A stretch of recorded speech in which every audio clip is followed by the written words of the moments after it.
So good morning everybody. Myself Acharya Vishvendra, and today I am going to discuss a video on the Hallwach and lenard experiment.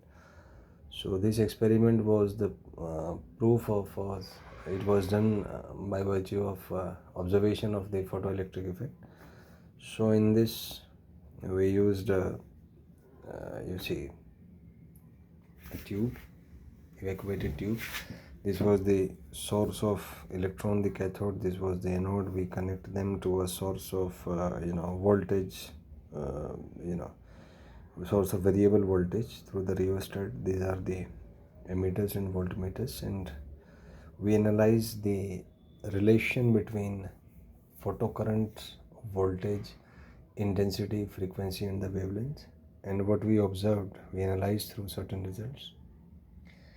So these are the results corresponding to this. So first result was current varies with V in a graphical manner like this. So on increasing voltage, current increases up to a certain level, then it becomes saturated, and finally it becomes zero if we apply certain negative voltage, so which was called the stopping voltage. So this was the observation, first thing. Second thing was that the current versus intensity is directly proportional. Larger the intensity, larger will be the current. So it is the graph between current and intensity will be a straight line as shown over here. Next is photocurrent is zero as if frequency is less than a certain particular frequency. It was called the threshold frequency, or in similar way we can say that photocurrent is zero when the wavelength of light is greater than a certain wavelength, which was called the threshold wavelength. So these were like this. Again, another observation was that if we draw the IV graph, then on increasing the intensity, saturation current increases.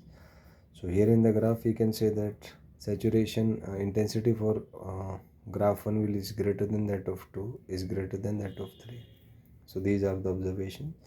Here we have assumed that frequency of light is same in all the three cases.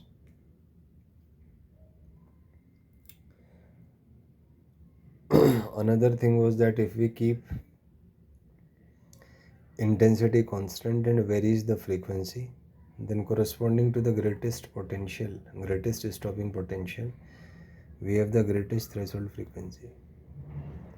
So this was the analysis. If we are given two graphs, so Vs versus V0 graph will be like this.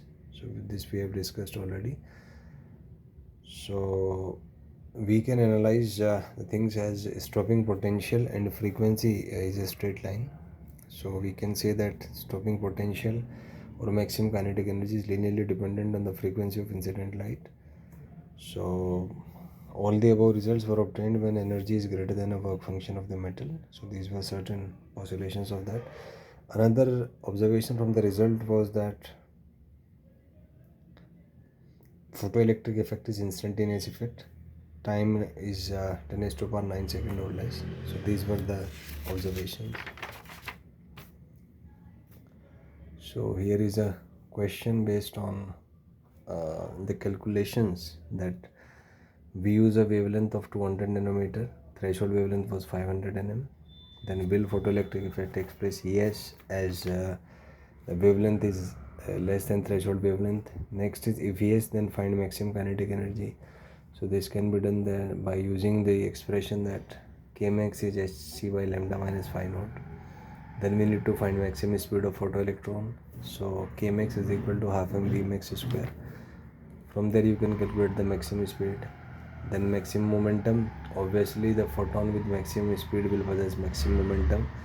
So maximum momentum can be calculated by m into v as shown over here, as you can see over here. Then is threshold frequency. So threshold frequency is c by lambda. So substituting lambda we can get this as a threshold frequency. Then work function is h nu, we can get this as. Then we have frequency of threshold frequency. So it is already known as 1.5 10⁻14 hertz. Then energy for the photon, so energy is hc by lambda. So using this we can calculate the energy. So these are the various questions related to this. So you have seen that if you prepare in an object oriented manner, then it's good to retain and it's quality working. and you can perform better, you can learn better. If you have any doubt, you can ask in the doubt section. Thank you and have a nice day.